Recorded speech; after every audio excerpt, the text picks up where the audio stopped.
afternoon. I'm Jennifer Preble. I'm the school board chair, and we are here this afternoon to do our school budget review. If you would, when you have a moment, please join me for the Pledge of Allegiance.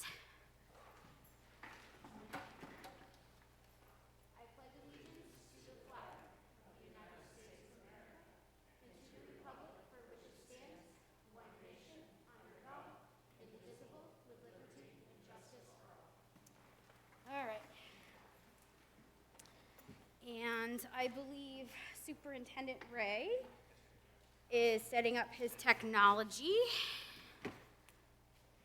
for our budget presentation this afternoon.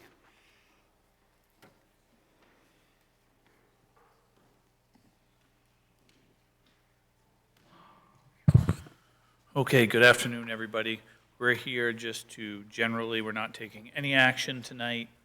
None of those pieces will happen. This is more about just review, ability to ask questions, make sure that we're starting the process.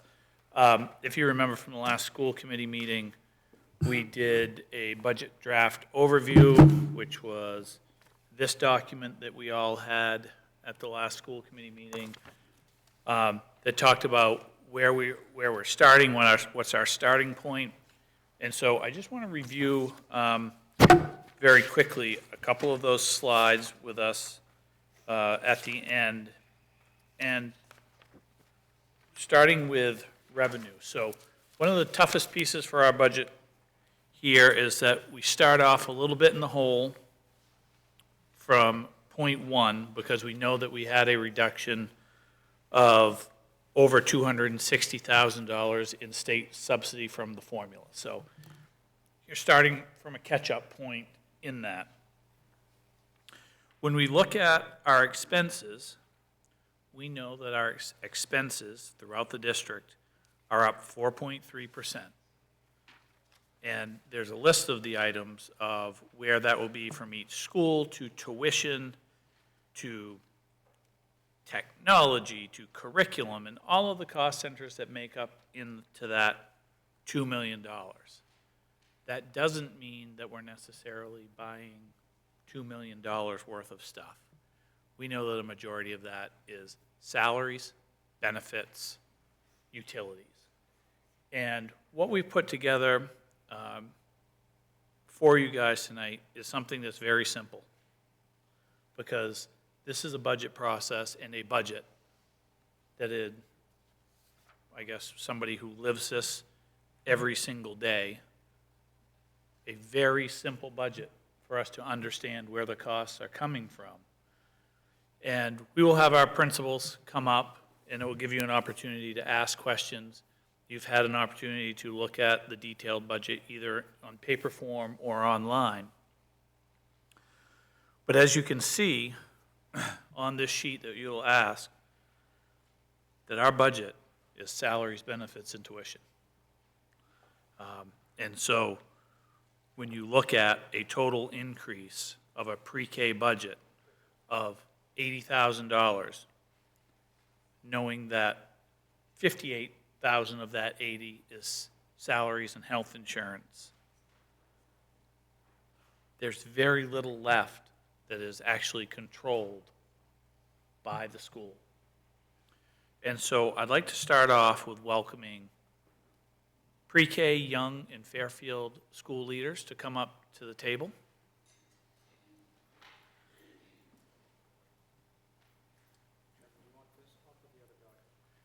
We can go to the other document now.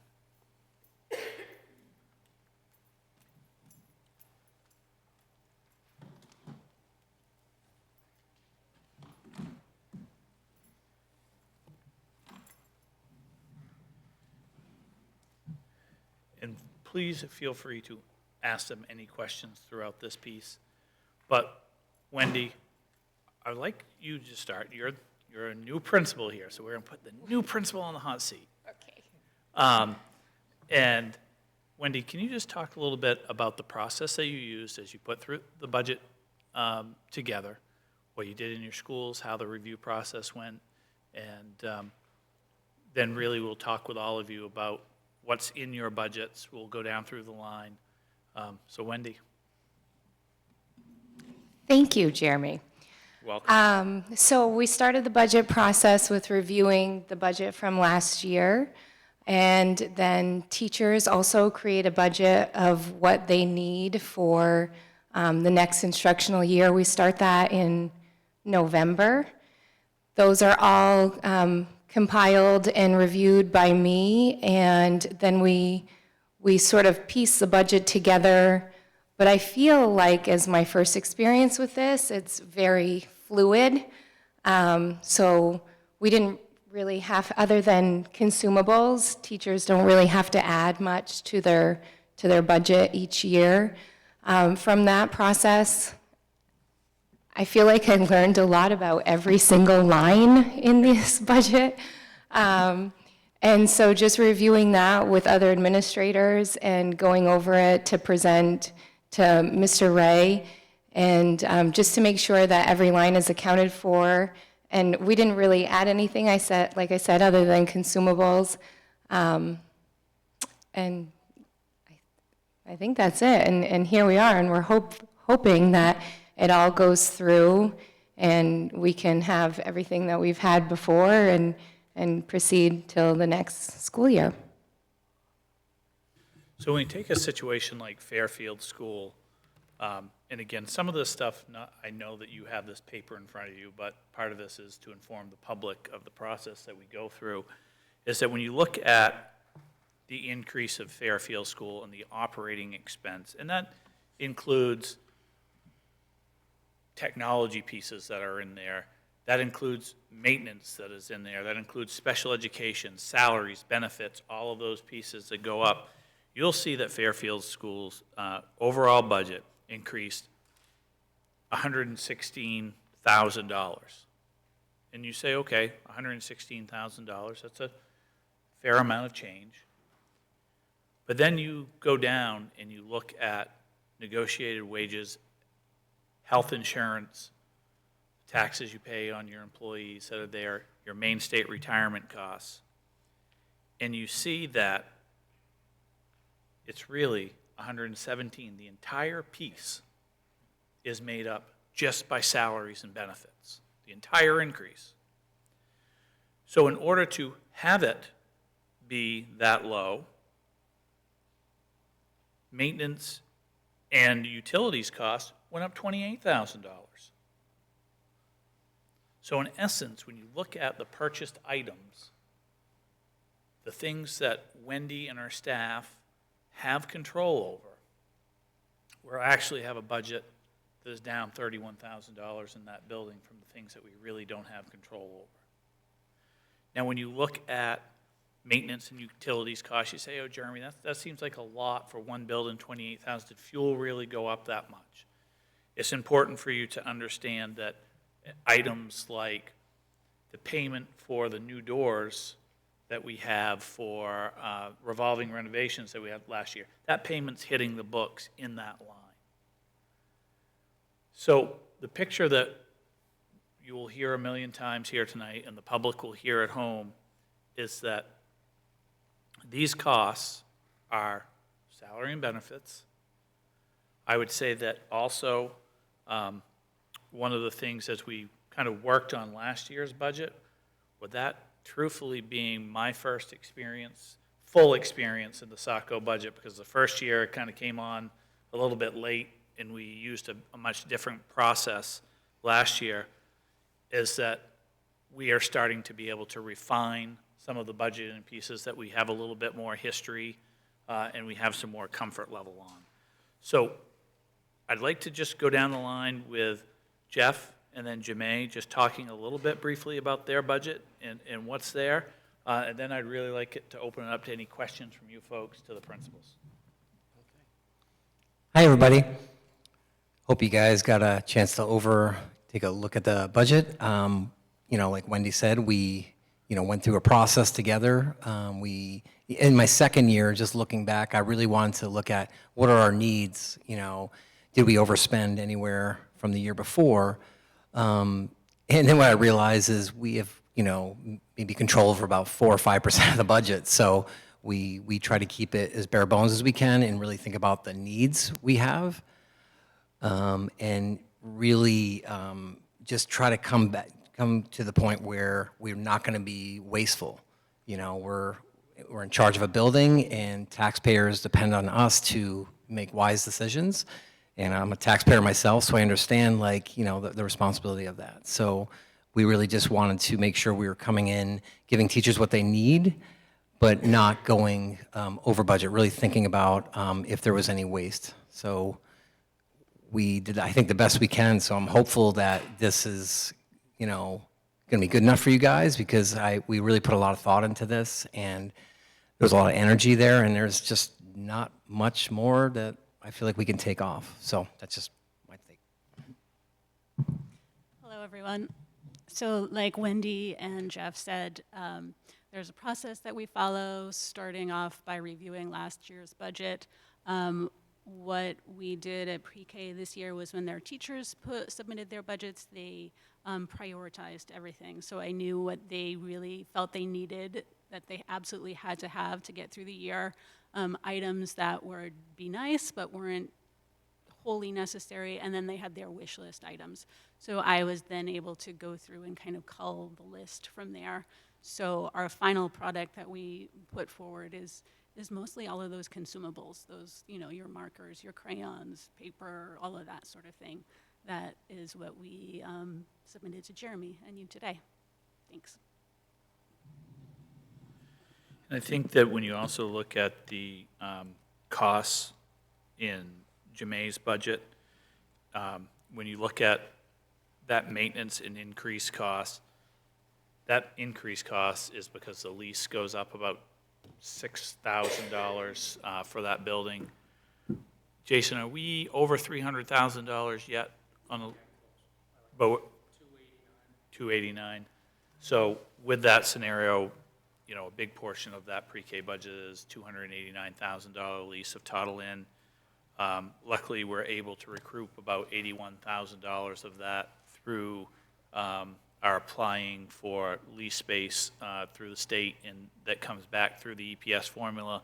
It's important for us to remember that there's a 5-year cap on that, and we're on year 3 of getting that money back. So we've got 2 more to get at least some of that back through that process. That's $81,000 because they do like $8 a square foot. How many years do we have left on that lease? 2 after next year and 1 more, correct?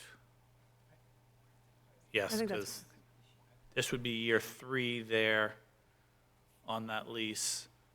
We can pull it up on there, but I believe there's 2 years remaining next year and 1 other. And that's all we can pull for the reimbursement anyway. Correct. But then we're in the pickle of Then we'll have to look at the resources that we have in the Space. district. You know, I think that we'll have those conversations about what will be the best educationally and what will make sense.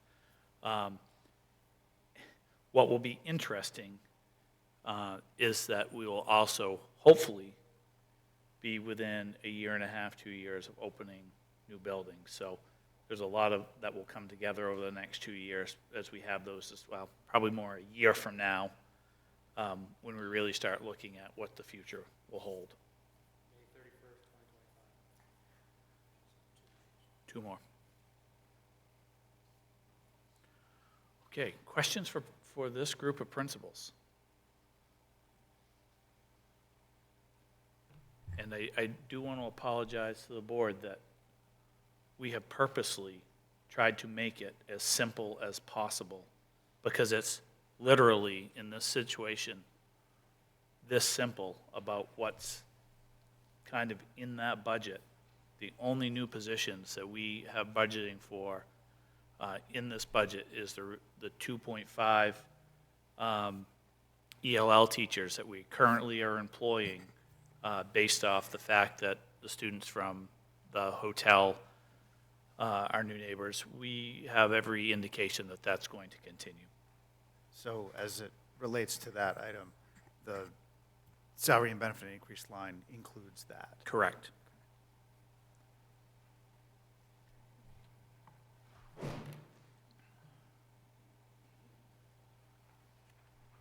Going back to the expenditure list that we had that was in the presentation Yeah. before, that had those, field trips and other things. Where do those items appear? I know that's been kind of squashed into the simplified version you have here, but just trying to reconcile. All other those. items, correct, Jason?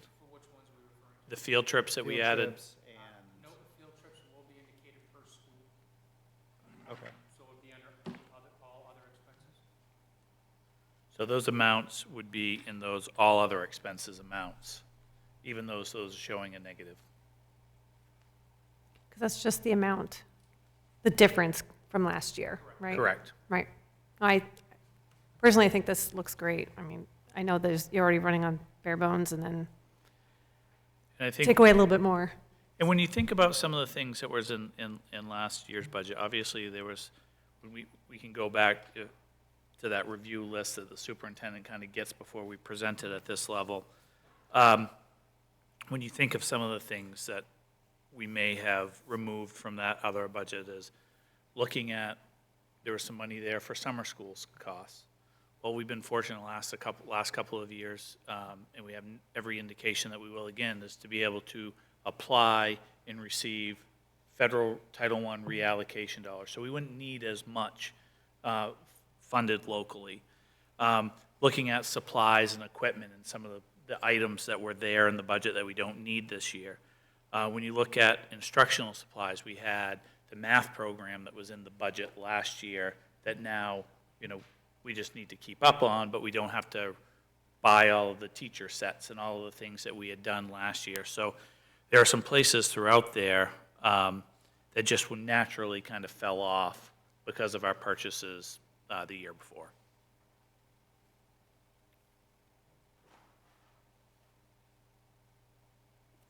So is this sheet here an updated version of the one in the front of the book? Because my numbers don't match. So this is school by school, Yep. okay? And there are going to be things that, when we get back to a final budget meeting, that we are still refining, meaning items like, still things like like property and casualty insurance numbers that are coming in. We won't know on health insurance. There's a couple of small items that Jason and I have seen that would say, oh, we've got to go up on this or down a little bit on this. We just got, the other day, I had mentioned at the meeting the other night, that the night of the presentation, we had just gotten the fuel bid costs that need to be added. So there are some things that we will have to refine throughout this. Our goal is that it won't create, there'll be enough up and downs that it'll just balance each other out. Okay. The difference between these numbers, though, is that the one that you're looking at in the book, that's by like school, so that's your regular instruction, your principal, your guidance, your health. These numbers you're looking at here also include operations, it also includes technology, it also includes everything that has to do with that one school, where your budget, when you're looking at it by department and by the schools. Okay, yeah, because I was like, I read through this whole thing like 3 times, and, okay. I was just super confused because these numbers were a lot higher than the spreadsheet on the front. Including things like operations, it's including things like technology, and these numbers were, the budget cover sheet, those are separated by department. Okay, and so I had noticed that we were adding transportation trip for each. What was that? Was that part of the? For PTO, instead of having Yep. PTO pay for the trip transportations for field trips. Okay, yep. So one of the things that we did is that we looked at the costs that our PTOs were raising, which doesn't mean they still won't do that. But as we look at the field trips that we have, making sure that there is funding in our budget that doesn't require us asking parents for admission fees or the $10 here or the $15 here. It's about making sure that our trips are funded as an educational experience, so that there is greater equity across all kids and that there's no kiddo who says, we don't have it, or, as our kids get older, what I worry about is sometimes you don't even want to ask the question at home, and so you self-select out of that day of attendance to save yourself from the situations. So I also noticed, Mr. Mears, I think this one is you. I also noticed that the computer rented equipment leases went down substantially. And I can't seem to find it right here, but I noticed that the printer and fax lease for pre-K went up. Were those numbers kind of? Okay. I was just wondering if those were kind of countering each other.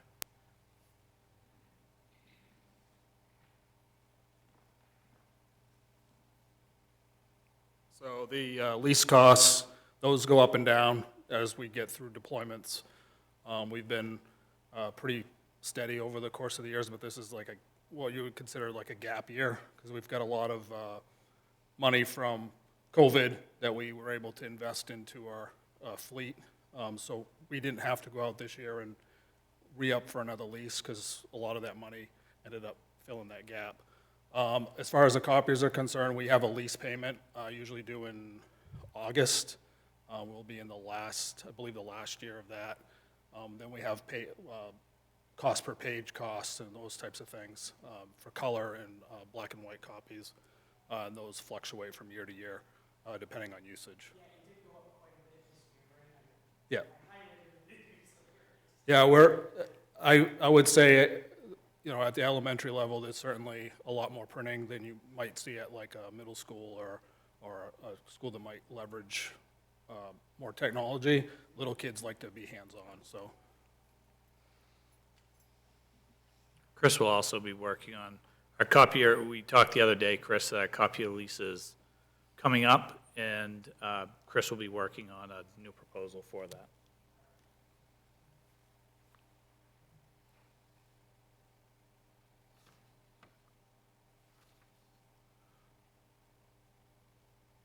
Okay, why don't we get our next group of individuals to come up?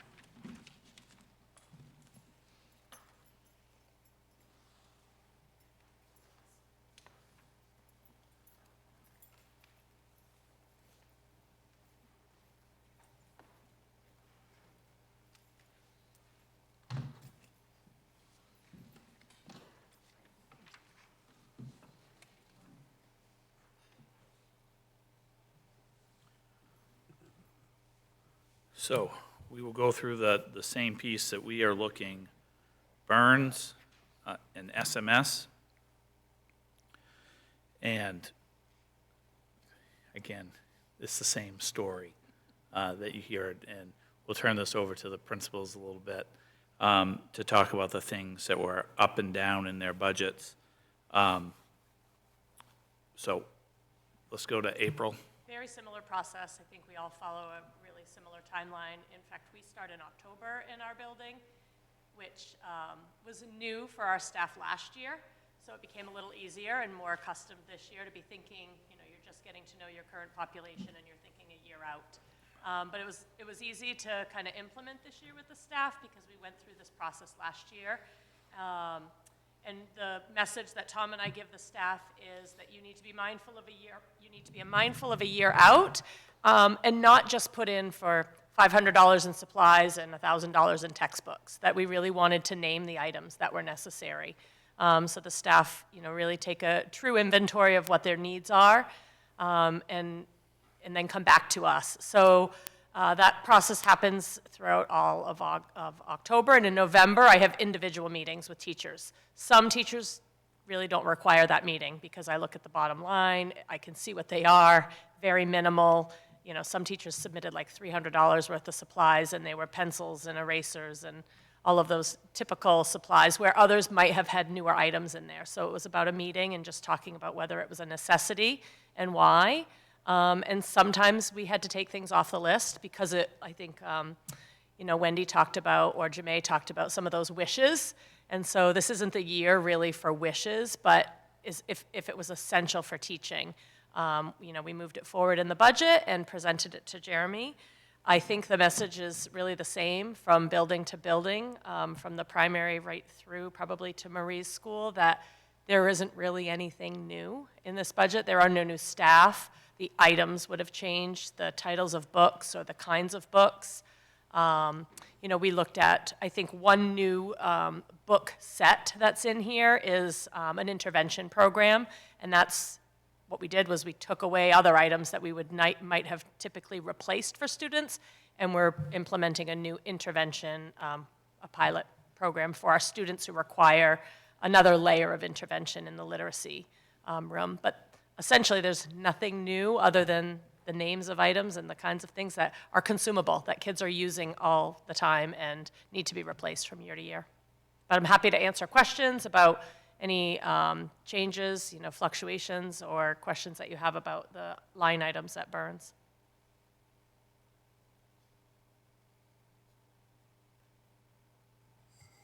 Excuse me. Could you explain the intervention piece that you just mentioned a minute ago? So students receive instruction from their mainstream teacher, all students. Some students require additional support in the area of reading or math. That's not specialized services. That's not through an IEP. So they might seek out one of our specialist teachers, a math or a literacy interventionist. So we don't want to just do more of the same in those classrooms. We really want to take a different approach to the teaching methodologies that take place. So those are really, we're looking for more of a research-based intervention.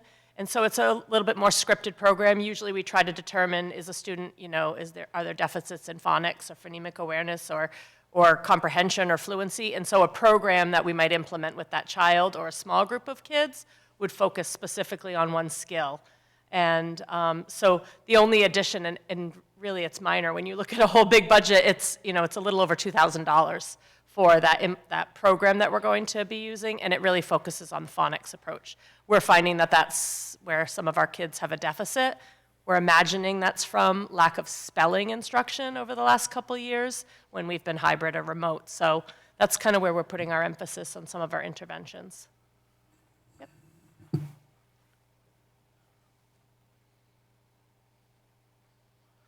Okay, SMS.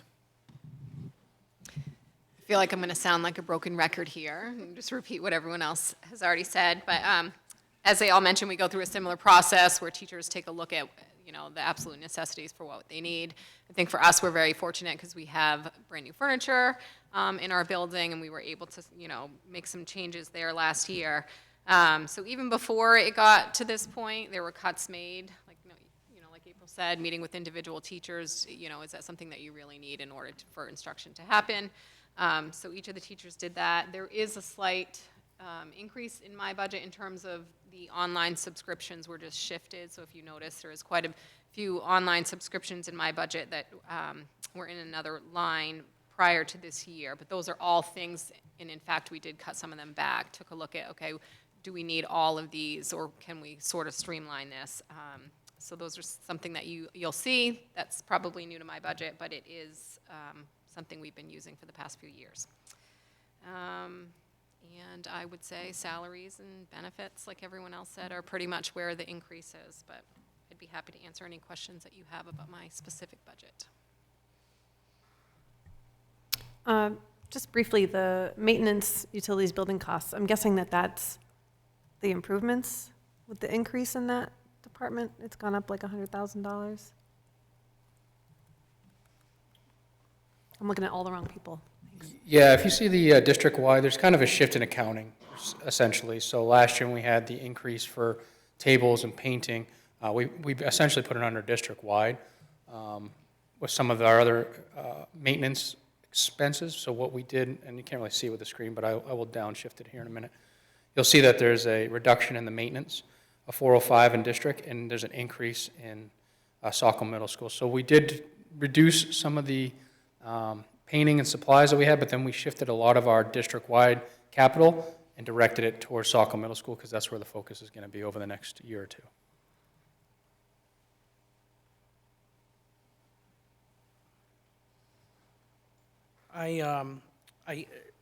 Part of the librarian section, quite a few numbers caught my eye as far as supplies, equipment, non-instructional, AV materials, and equipment. I was wondering if you could give me a brief description on those. Yeah, which line, which? So it's under the 2220, the librarian section. So there's supplies, equipment, non-instructional, which is a $30,500 increase. There's AV materials, which is a $12,000 number, and then just below that is a $6,000 equipment. What page, Artie? It is 23.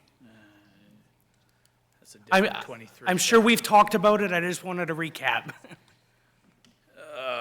Because we have because we have the full budget.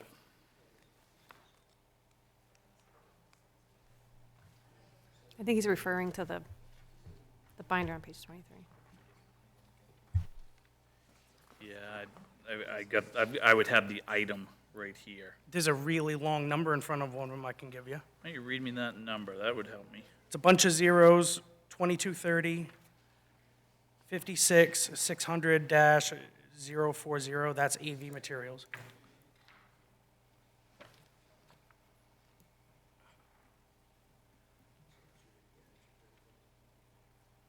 So the AV costs that you see there, several years ago, when we looked at the middle school, we implemented a 3-year plan to put in projectors across essentially 3 grades of common learning spaces.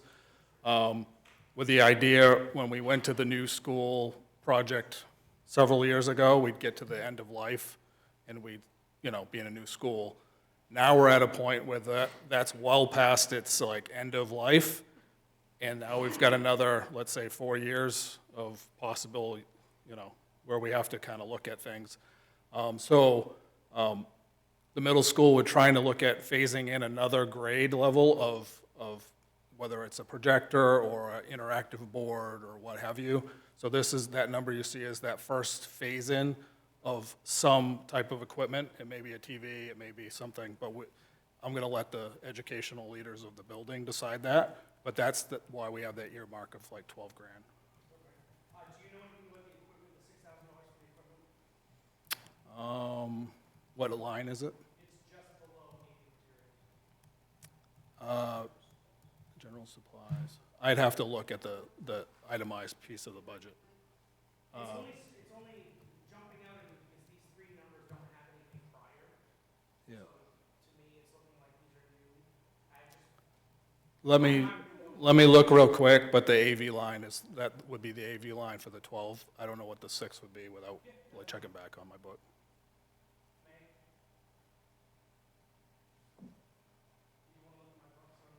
I see where you are now on page 23, the 56050 supplies equipment.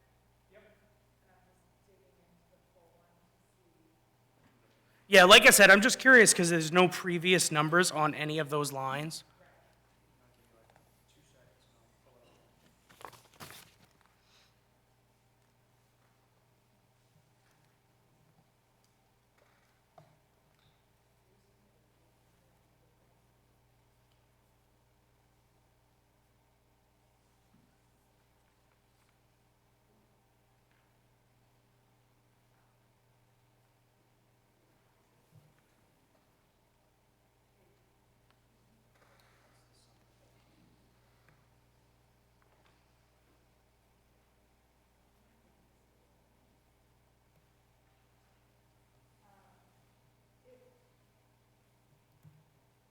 As people continue to search for it, I wonder if it's anything to do with security. Is that possible?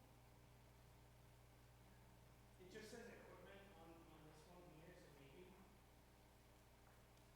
I don't have the book in front of me. I got a $6,000 requisition, there's $2,000, one of them is for Okay. Minuteman security, all Yep. locked door buttons installed. And then the other one is cargo, so 6,000 requisition. So there's 2 locations in the building. One of the areas we're trying to really ramp up at, especially middle school, is our security of our building. Looking at what I use for my budget piece, there's a $3,000 for an extra card reader at, it's a back entrance, probably closer to where the pickleball court is, or the handball court, where we don't currently have a reader.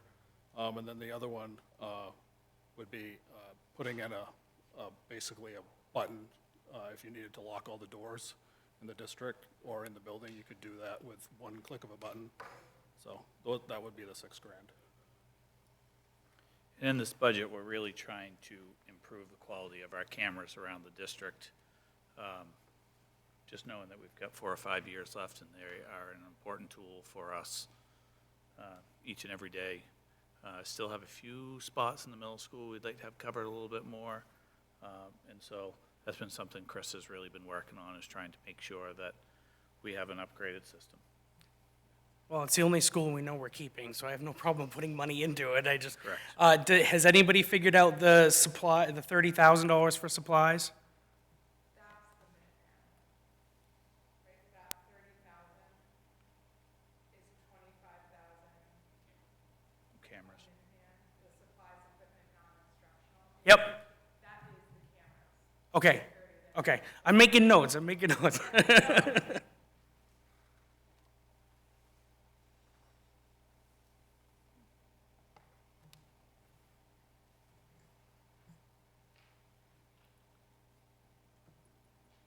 As we look at the SMS building, and I know that maintenance and utilities both sits at SMS and as a district-wide cost, because you'll see that kind of big negative sitting on the district-wide cost. We looked at, obviously, we had purchased a lot of the desks and chairs that the city council had put forward, and the additional painting. Just want to roll through items that we still have $500,000 in that budget, actually $600,000 in that budget for capital improvements. And I just want to bring up that list.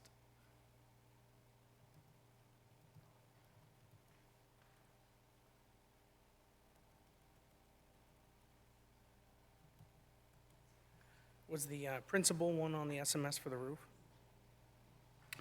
No, that would be for the door projects there as well. All right.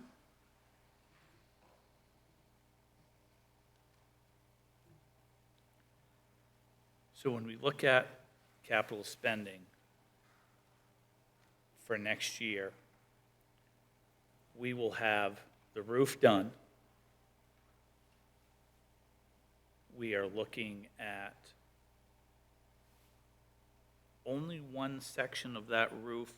As if you remember correctly, we have the air handlers that will be going on as part of the ventilation project. And what we're looking at right now is whether we can set that roof up so that they can install on top of kind of, I don't want to say a foundation on the roof, but curbing on the roof so that we don't have to puncture that again. Or if it's best to leave this very small section, a couple hundred square foot intact until next summer after they've installed and done all of the work on the roof. They're working with the engineers and the ventilation kind of contractors, because we're talking about a small section, but want to make sure that I don't really want to puncture that roof after we've replaced that or reflash any of those places. So that's the decision that's out there. But that roof piece will be done after this.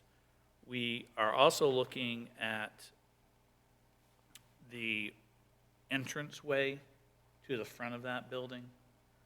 One of the things that we're really trying to do is that when you have guests inside you have to enter the building at SMS to be at the office. Whereas in a lot of the schools, like take Burns School, for example, people can go to the office without kind of walking into the building. So we're looking at a couple of options of how we can install some different doors. Kind of just past where the gym, there's a set of fire doors if you're on the gym side, and one's coming down the stairs, so that during the school day, those could remain locked, and that our students would be able to walk around the back half of the office so that they're not necessarily mixing in with any of the public during that. And so we have a price set in there for that. Another piece that we have at the middle school in the budget as part of the $500,000 is new bleachers. Currently, the bleachers at SMS are the older wood-style bleachers that you flip up the bottom, and a couple of people go on either side if they don't use the machine, and you pull those out, and those are a high place for workers' comp issues. Functioning in and out, those would be original bleachers, and so having a new set of bleachers that you have a warranty on, you have maintenance plans on, it would be great to replace those. Those would be kind of the push-button in and out situation. That's about $130,000 that would go to that. Other items that we're looking at the middle school is, if you can kind of remember our, I don't know, for lack of better words, foods and nutritions program. A lot of original equipment is in there, and it's time to upgrade that. Looking at some, again, just doorways and entrances, making sure that we're keyed properly, we're secured, that everything is swipe card access in those buildings, and then just continuing with painting to finish off those interior rooms, not just the hallways, all of those pieces that need to be done.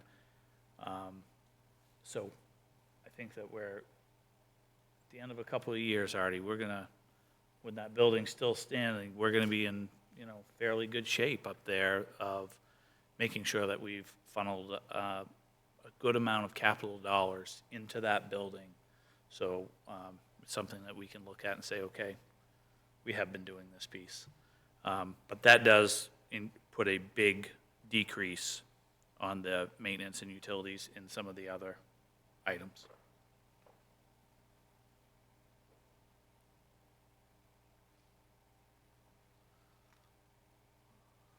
Okay, any other questions for these folks?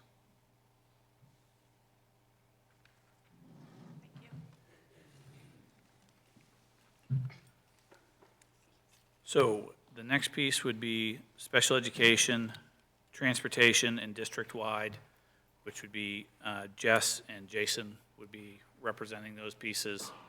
Also in district-wide would be any if you had any more technology questions, this is where Chris could come in, but he does flow throughout the school buildings.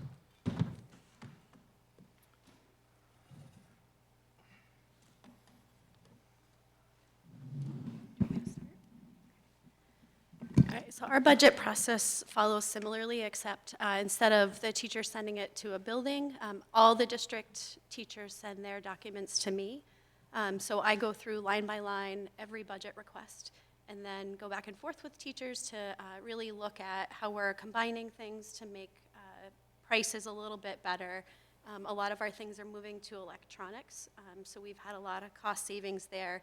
And just when we have the ability to look district-wide at all of the requests, it's enabled us to do a lot of shifting. I mentioned the curriculum that we're using, the psychological services all shift online. So there's a lot of ways that we can put savings together.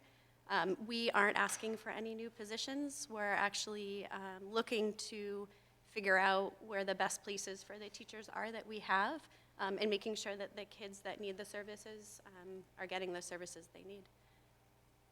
The consumables, the supplies and books are just basically, as others have referenced as well, it's just things that get updated.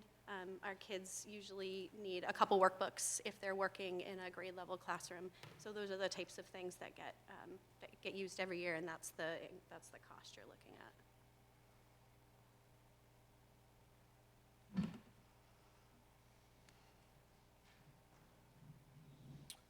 I'll start, excuse me, I'll start with transportation next. Transportation, you see that there's a very minimum increase. It's the salary and benefits. This budget does reflect 5 new bus leases in them. Luckily, I'm not sure if anybody remembers, about 4 years ago, we were also approved to basically drill out 6 of our buses' engines, and we were able to get $20,000 off. So we actually had a large lease payment of 6 buses that are falling off this year, so you will not see an increase to our budget. Kind of worked out perfectly as we have been approved for additional 6 buses for next year to the state, so we will be looking to increase our fleet. We will have to add about $35,000 to transportation. We were notified about 2 weeks ago with the new lock-in price for diesel and gasoline. And then after we calculated how many gallons we use on an annual basis for both, it's going to come out to about an additional $35,000 than what we currently have in budget. So that will be an increase as we move forward. Speak quickly on the district-wide. It kind of includes your central office. It includes the school board's budget. It includes your EL. That's why there's a large salary and benefit increase right there. Those reflect those additional positions. We already talked a little bit about the maintenance reductions and the other expenditures. There was kind of a shift from our capital improvements. We have increased legal fees.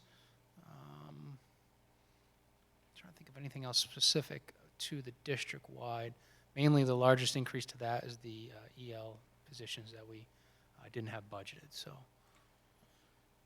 just for notes, more detailed notes on district-wide, when you think about the amount of money that you have for capital projects district-wide, that first April that we came on, we made changes to the budget, we put $500,000. Last year, the city council added another $600,000 to that. What we have remaining in that is $600,000, plus we added some carryover funds.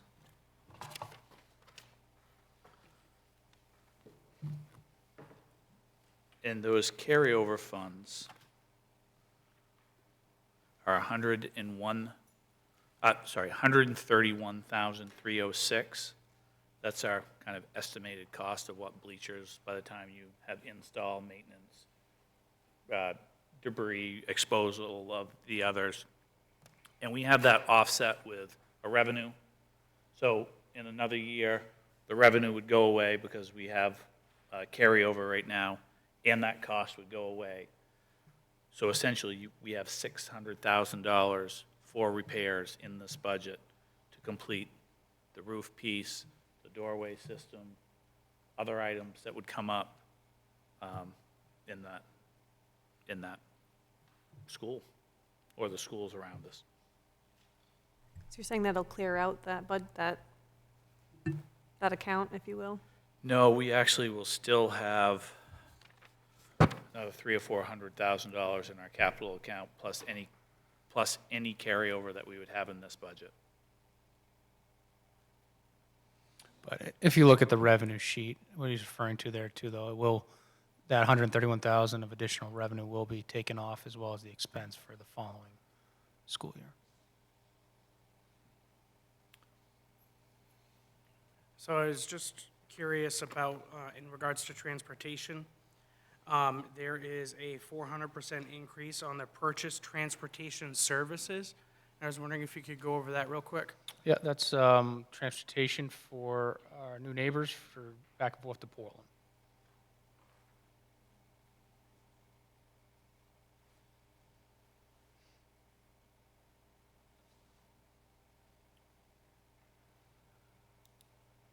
Also, in the communication part of the Office of the Superintendent, there is an online software subscription for $19,600. What was that one? So that one is Aptigee. So let me give you a good example of how there's some differences in our software. So right now we have a software that you receive the phone call home, and it starts with Chris's great voice telling you to hit 1 if you want to hear this important message from the school department. The other night, when we do school cancellations, it's Meg and myself, and I'm handling some, Meg's handling Saco.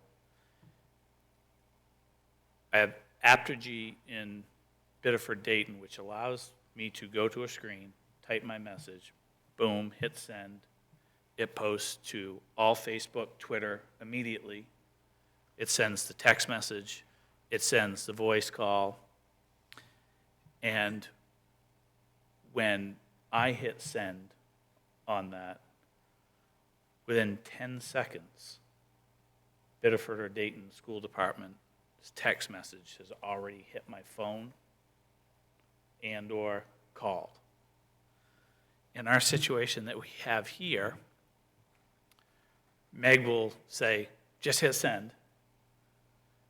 It was over 4 minutes for her phone to ring with that call, and I was approximately, for my kids, another 7 minutes getting it on my end from Meg's. So when we think about those emergency situations, we want to be instantaneous. And one of the people will kind of joke in either district, like, what, you cancel us last or you cancel us first? Nope, it's all the same time. It's just the technology that we're using. And so this just allows us to push things to places all at one time, instead of going on to the Saco Facebook page and putting the message there, and then going to Burns or some of those others. Do it all at one time. This will integrate with our web pages so that we'll have that ability to have Twitter feeds there on the side and all of those things. And it's just speed. When we think about having to send communications out and being consistent, just need that speed.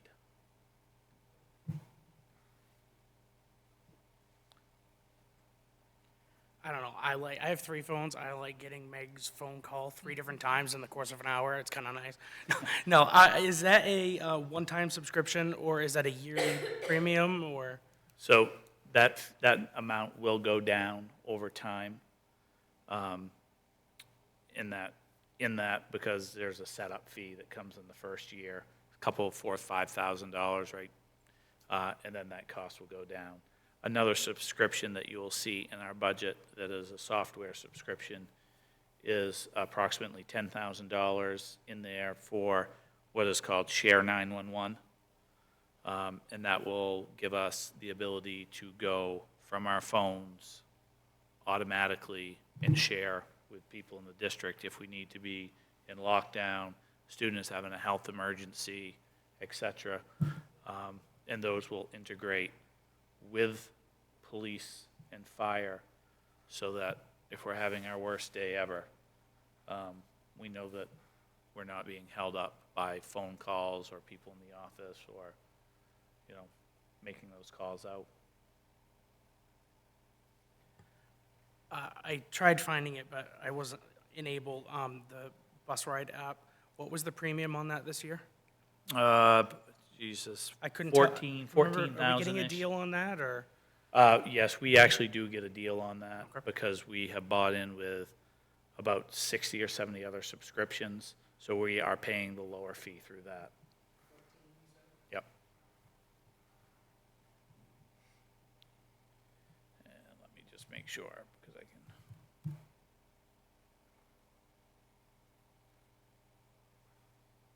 So excuse me, bus rate is 21.5. Sorry, with all the buses, it's like 17 something. It's a number per tablet, 600 and something per tablet. Meg, I'm going to put you on the hot seat. Do you happen to know where in here I could find that?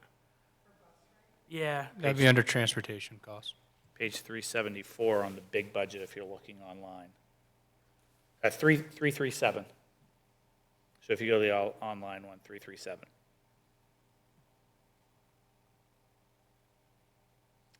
Another subscription that, just as we talk about software and pieces, Talking Points. For any of you who've had that, that's about a $9,300 charge, and that's a software that allows us to communicate with all families, but it gives us that ability to have translation that would send by email or phone. That's a pretty important one to make sure that we have, especially with such a large increase in our ELL population that we have this year. That's on that same page, already 337 on the big book. I guess next year I'll just ask for the whole book. You want the big book. It is online. It is online, actually, if you want it. I appreciate the effort of printing it for me, though.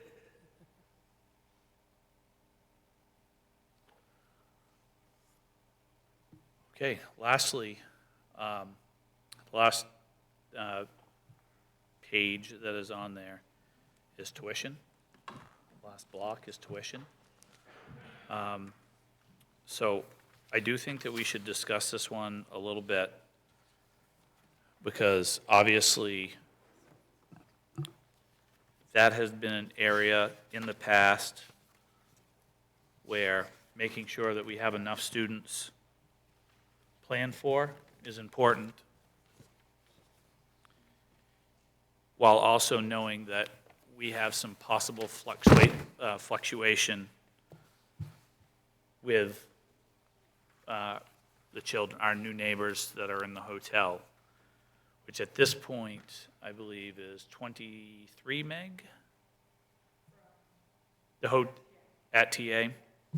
So keep that number of like 20 students in your mind as well, that those necessarily had those students not been at the hotel, those wouldn't have been there. We are putting in 890 students, which is the same number that we have this year. When we look at the number of kids, class sizes,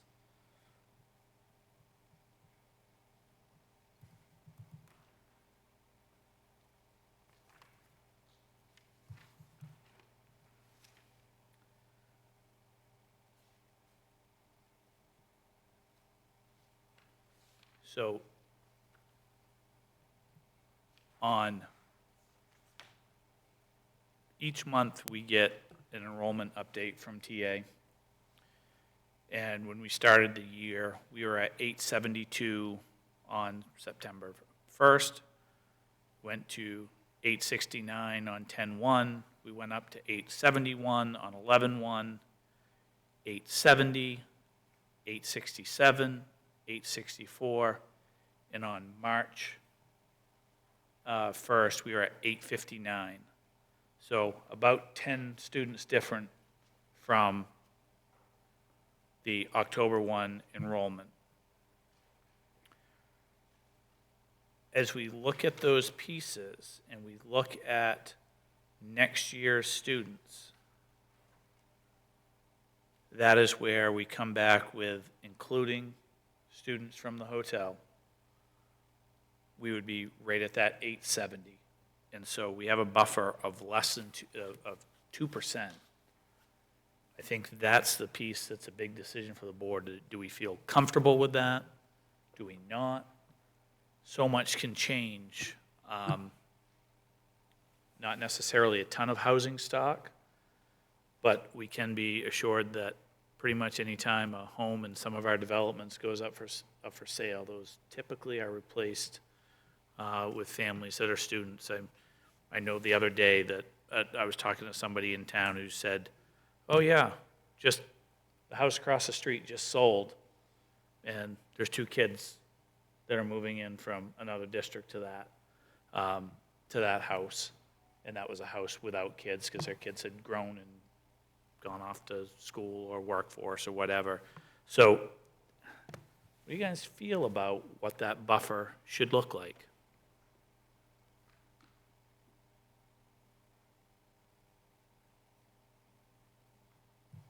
So just from a number standpoint, if we increase that above the number that we have, we're talking about increasing the budget for essentially phantom students at this point in time. Correct. I think it's pretty safe where we are because I do think that the hotel situation has the ability to put all elementary kids in there. But on the other hand, it would have the ability to have students that could attend there. I think it was really, as we worked with the state and Catholic Charities last year, one of the things that they did do is once kiddos kind of moved in after that September, October, they worked really hard not to add more kids as families moved around throughout the year. But they did, Meg, they did say the other day that that's going to kind of reset this summer. Yeah, they said, essentially, as they look to the summer, that's a perfect time for families that have school-age children to transfer. So it won't be the same, like, clean slate, X number moving in at once, so that will be helpful for us.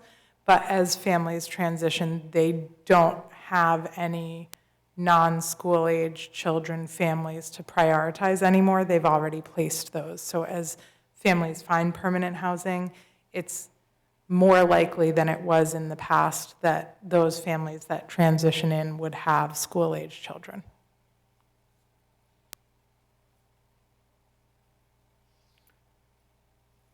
So that's just that's a probably call on your end. I think you're fine, but I also I know that that has been when we've estimated low in the past, that becomes a like, why did you estimate low situation. What would a 1% difference change the budget? I know that's a loaded question, $130,000. because we're talking 2% over right now, right? Right. So if you went to 3%, you're gonna add another 10 students times the amount. At 130-something thousand dollars. Right.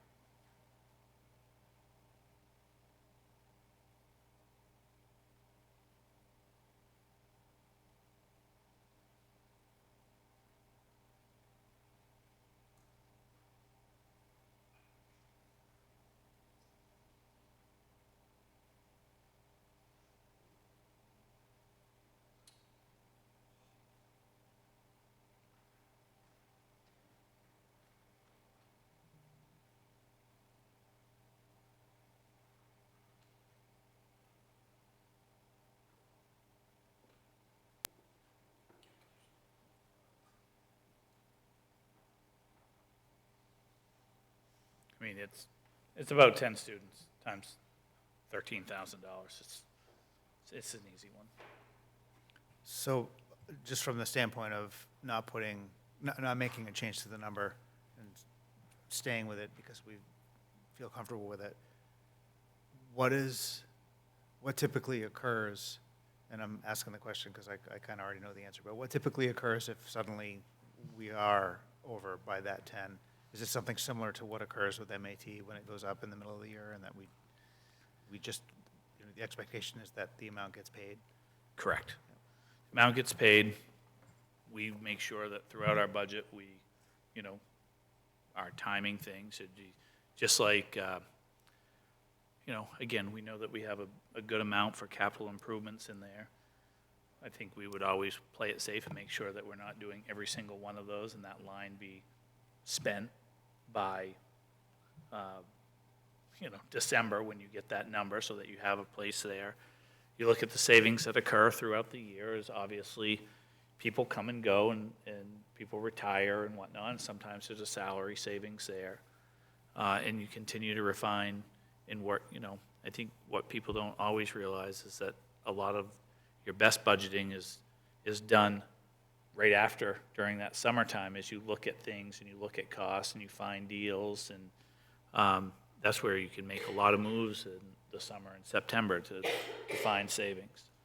The other piece that we have, and this will be something that school committee and council, as we look at the carryover that you have, what you choose to do with those carryover funds, that is in the positive side.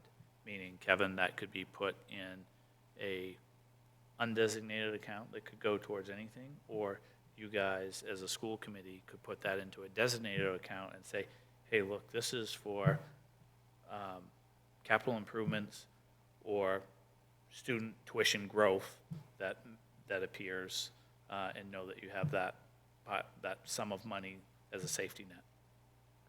But absent doing something like that, where we would be making some mid-year or early year adjustment of some kind. Say Correct. in September or October when we get a Correct. surprise.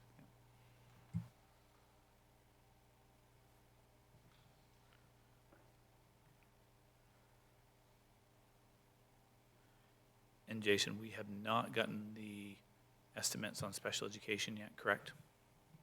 So special education TA piece could also come into play, up or down. I think that we feel like we budgeted the same amount as last year, which was a little high, and I think that we feel okay about that.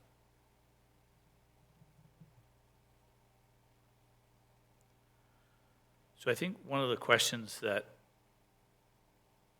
we know, we have a couple of things coming up. First is we give our presentation to the city council next week. And obviously it's a balancing act between city and school of, thinking about the cost of all municipal and school services on the taxpayers. But I think, kind of our piece is, as we start going through this, is thinking about where our own individual comfort level is going to be, in matching that with the city, and beginning to get that feedback and communication with city council about where we are feeling good. This is a situation that holds everything where we're at. Can there be surprises in the summertime? Well, of course, because we had one last summer. But I think that we were able to navigate that piece pretty well. But as we start thinking about the setting of that tax and mill rate, that's kind of the comfort level that we need to do, so that there is some direction of either, Jeremy, go this way and tell us what you think the impact would be, or go this way and tell us what the impact would be. We will get the ups and downs of health insurance probably at the end of the month. We'll get it won't be any more than this, which will obviously lead us in one direction. Looking at our experience rating, though, I don't think that we're going to see a reduction in health insurance under the 10% that we put in there. I don't see it. And if it's a percentage point here or there, you're talking percentage points is around the $30,000 range. So if it goes down 1%, you'd be able to shave about 30,000-ish, 35-ish. I don't see that there would be a big reduction there. Obviously, you could look at the expenditures that we put in there for field trips, but I think having greater equity is something that we need to really think about. You would have had a bigger savings had we not had 6 buses be offered to be paid for by the state, or 5 buses. So we kind of just filled that hole, which is a good thing. You don't want to turn away subsidy for new buses as we move forward. But really, unless we want to consider adding things or eliminating things, could we deal with 100 less thousand, say, in capital projects? We could. Could we use a little bit more of a carryover? If we chose to, we could. One item that is there, and you'll notice on your revenue sheet that we have booked revenue for main care at $100,000 lower. Main care rates have changed. Billing has been held back until we feel more comfortable on those numbers. I don't feel like we should be at the same level till we see it on paper that we're receiving that much. And those rate increases could help us. And then we also know that we will be working on a new teacher's contract for salaries and benefits, which will start up on Monday.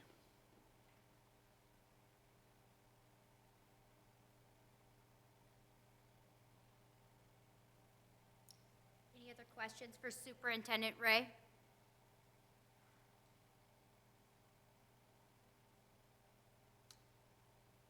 All right, anything else we need to go over? No, so I look forward to, we have a joint meeting on Monday night. Hopefully we'll have budget and another item on construction on that agenda as we continue to move forward on this piece. I do think that when we talk to the public, people will say this, well, that wasn't a very exciting meeting. And I think that we continue to point them to this one document, which we will add to the presentation into the slideshow because it really says it all, that this is salary and benefits, tuition and utilities.